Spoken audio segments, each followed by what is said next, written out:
Vamos tratar de um assunto agora, no mínimo curioso. Você certamente já ouviu a seguinte frase: quem ama, cuida, se doa, perdoa e não magoa. Quem ama, trata, protege, dá atenção.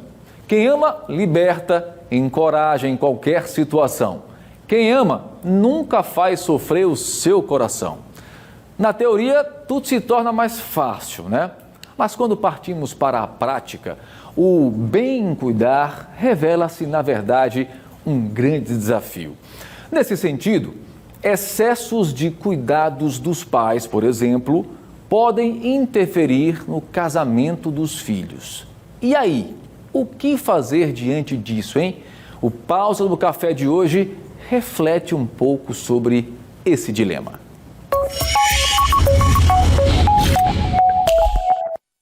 E hoje nós contamos com o auxílio da psicóloga a doutora Ticiane Tenório. Prazer revê-la. Bem-vinda, doutora. Prazer, Tiago. Bom dia para você, bom dia para quem está assistindo. Essa superproteção, como tudo na vida, né? Tudo na vida exagerado demais acaba causando problemas. O que a gente pode dizer para a situação como essa, que infelizmente é mais comum do que se imagina, né? É verdade, né? Os pais, quando têm seus filhos que ainda são crianças, eles pensam sempre em desenvolver habilidades, né? E uma delas é a questão da independência e da autonomia. Só que a gente acaba, sem querer, super protegendo demais, né? Guardando o nosso filho demais, e essa habilidade acaba não sendo tão bem desenvolvida assim. E quando chega na fase adulta, eles sentem essa diferença porque não sabem seguir, não sabem resolver as suas questões sozinhos. A falta de atitude de uma forma geral, né? Agora, alguns jovens se queixam que vai chegar uma hora que eles vão buscar viver a sua vida.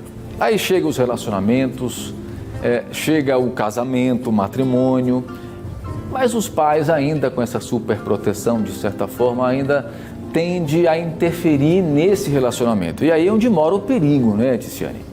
Isso, né? O que acontece é que cria um conflito entre o relacionamento conjugal e o relacionamento familiar, quando na verdade o ideal seria ter uma harmonia entre essa família. Afinal, são duas famílias que se juntam para formar uma só.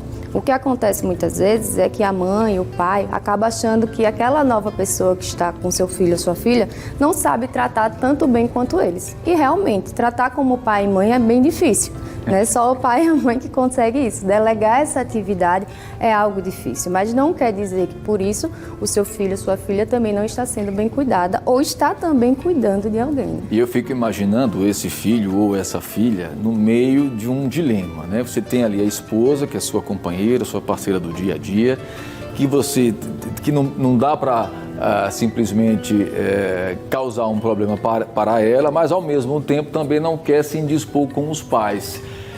Esse dilema, esse desafio, ele é realmente muito complicado, né? É uma escolha de Sofia, né? Não tem uma escolha boa. Como é que você vai escolher entre os seus pais e entre a pessoa que você está? Isso sempre vai causar um conflito, e quem vai ser o maior prejudicado acaba sendo ou o filho ou a filha, né? Porque tem que ficar no meio dessa situação. O ideal seria ver o diálogo, tentar entrar em um consenso para que tanto o relacionamento conjugal como o relacionamento com a família dê certo e todo mundo possa viver em harmonia. Infelizmente, nem sempre é assim. Por isso que às vezes a gente tem que fazer tentativas. Então, se não deu certo dessa forma, vamos tentar de uma forma diferente, mas tentando sempre buscar a harmonia. Você acredita que muitas vezes a falta de maturidade é um ponto a mais nessa questão aí? O que acontece muitas vezes é que lá na infância, lá na adolescência, não foi desenvolvida, né, essa questão da independência, essa questão da autonomia, de decidir por si, de buscar resolução para problemas, né, e isso acabou sendo ofertado, ou seja, sempre que existia um conflito, alguma coisa, o pai e a mãe vinha e acabava suprindo aquela necessidade. E aí vem um adulto que no seu relacionamento conjugal acaba não sabendo como decidir ou como fazer.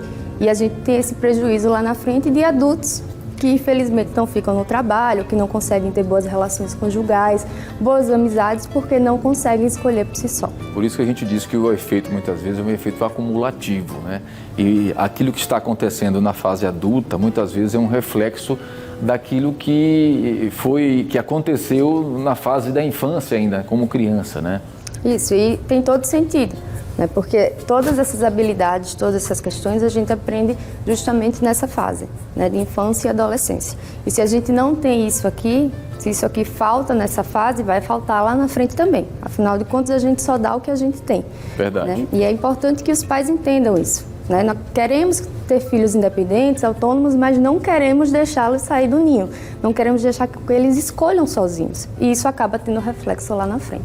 Agora, e quando parte dos filhos e não dos pais? Ele está casado, ele tem a sua vida, mas mesmo assim ele ainda tem uma super dependência dos pais. Sim, isso acontece bastante, né? É uma superproteção até com os pais, de achar que os pais não conseguem lidar com as situações sozinhos e que eu tenho essa necessidade de fazer esse cuidado. Né? Isso também precisa ser trabalhado com esse adulto para que ele entenda que o pai e a mãe também são adultos e que eles têm condições de dar esse espaço sozinhos e resolver seus próprios conflitos. Mas geralmente essa dependência vem também lá de trás, né? Acaba sendo uma relação de troca, um emaranhamento. Né? Os pais dependem dos filhos e os filhos acabam também dependendo dos pais. Pois é preciso buscar um equilíbrio aí, né, doutora Ticiane? Sim. Porque senão as consequências de fato são as piores possíveis, né? E os pais devem estar atentos, porque tudo começa na infância, né? Cada vez mais, sempre Vamos mais. trabalhar bem essa infância, essa adolescência, para que a gente não tenha adultos adoecidos. É verdade. Quero lhe agradecer imensamente, tá? Hoje você substituiu honrosamente a nossa querida doutora Solange Guastaferro. A gente deseja muita saúde para ela.